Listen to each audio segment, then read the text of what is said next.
जब हमने एक जन आंदोलन से पार्टी बनाई थी, हमने कभी सपने में भी नहीं सोचा था कि देश भर से लोगों का इतना प्यार और इतना विश्वास मिलेगा।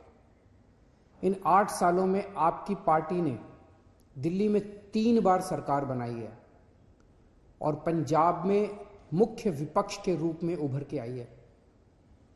लेकिन आज मैं एक बहुत महत्वपूर्ण ऐलान करने जा रहा हूं। आने वाले 2022 के विधानसभा चुनाव में आम आदमी पार्टी उत्तर प्रदेश में चुनाव लड़ेगी। 2 करोड़ की आबादी दिल्ली जिनसे संभल नहीं रही है, वो 24 करोड़ की आबादी वाले उत्तर प्रदेश के बारे में बात करें तो मुझे लगता है कि वह जरूरत से ज़्यादा बड़ी बातें कर रहे हैं। और उत्तर प्रदेश में आम आदमी पार्टी का कोई जनाधार नहीं है, आम आदमी पार्टी को कोई पूछने वाला नहीं है। यहाँ पर जो हालत कांग्रेस की जनता ने की है, उससे भी बुरी हालत आम आदमी पार्टी की होगी। में रहने वाले किसी परिवार को अपने बच्चे के लिए अच्छा कॉलेज चाहिए तो उसे दिल्ली भेजना पड़ता है। गोरखपुर में रहने वाले किसी गरीब परिवार को अपने माता पिता का इलाज करवाना है तो उसे दिल्ली आना पड़ता है।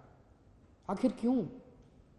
क्या भारत का सबसे बड़ा राज्य, भारत का सबसे बड़ा विकासशील राज्य नहीं बन सकता, विकसित राज्य नहीं बन सकता? आपने जो पूर्वांचलियों के ऊपर जो टिप्पणी करी थी, उसके लिए अभी तक आपने माफी भी नहीं मांगी है। आपने कहा था, याद दिला देता हूं, कि ये 500 रुपए के टिकट पे पूर्वांचली आते हैं और फ्री में 5 लाख का इलाज करके जाते हैं। और इसलिए दिल्ली में हम लोग कोविड की लड़ाई जीत नहीं पा रहे हैं इन पूर्वांचलियों के कारण। तो एक तरफ दिल्ली के मुख्यमंत्री ऐलान कर चुके हैं कि आम आदमी पार्टी यूपी का चुनाव लड़ेगी, तो आज ओवैसी भी लखनऊ में मौजूद है, जहां वो ये कह रहे हैं कि छोटे दलों को साथ आना चाहिए उत्तर प्रदेश में सरकार बनाने के लिए, बीजेपी से लोहा लेने के लिए।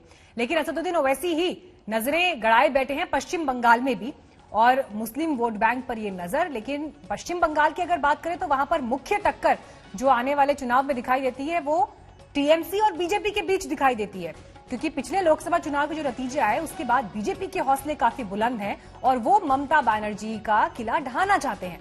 मनोज्ञा लोईवाल आ गई हैं हमारे साथ और जानकारी के साथ। मनोज्ञा, असदुद्दीन ओवैसी अब अगर जब बंगाल की जमीन पर उतर रहे हैं, क्या उनका प्लान होगा? इसे लेकर तो आप पार्टी के नेताओं से बात कर ही रही थी, लेकिन मुख्य तौर पर जो लड़ाई बीजेपी और टीएमसी के बीच दिखाई देती है, ओवैसी फैक्टर क्या रोल निभाएगा उसमें?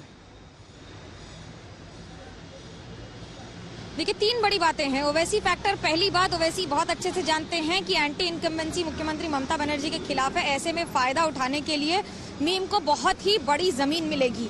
वो ये भी जानती हैं कि ऐसा नहीं है कि सिर्फ ममता ने हमेशा मुस्लिमों के हिमायत में बात की है, लेकिन कई बार ऐसी बात हुई है जिससे खुद मुसलमानों को लगा है कि उन्हें हिकारत की नजर से देखा गया है, और इसी का फायदा मीम उठाना चाहती है, ये मानते हुए कि जो लोग तृणमूल कांग्रेस से नाराज हैं और जो बीजेपी की तरफ नहीं जाएंगे या कांग्रेस से भी नाराज हैं, वो कम से कम अब मीम के समर्थन में आएंगे। 100 से अधिक सीटों पर लड़ने का प्लान है मीम का। ये साफ कर चुके हैं कि 100 से ज्यादा अधिक सीटों पर लड़ेंगे, लेकिन अगर जरूरत पड़ी तो बाकी छोटे घटक दलों से, जैसे फुरफुरा शरीफ के तौहीद सिद्दीकी या इन सब के साथ भी हाथ मिलाकर आगे चुनाव लड़ा जा सकता है। हालांकि इन सब के बीच में जो एक के बाद एक शब्दों का पलटवार और वार हो रहा है, जहां टीएमसी ने साफ कर दिया कि वो प्लान बी या बी बैकिंग पार्टी हैं बीजेपी के, तो वहीं दूसरी ओर ओवैसी ने भी साफ कर दिया है कि अकेले ममता बनर्जी ने ठेका या जिम्मेदारी नहीं ले रखी है मुसलमानों की।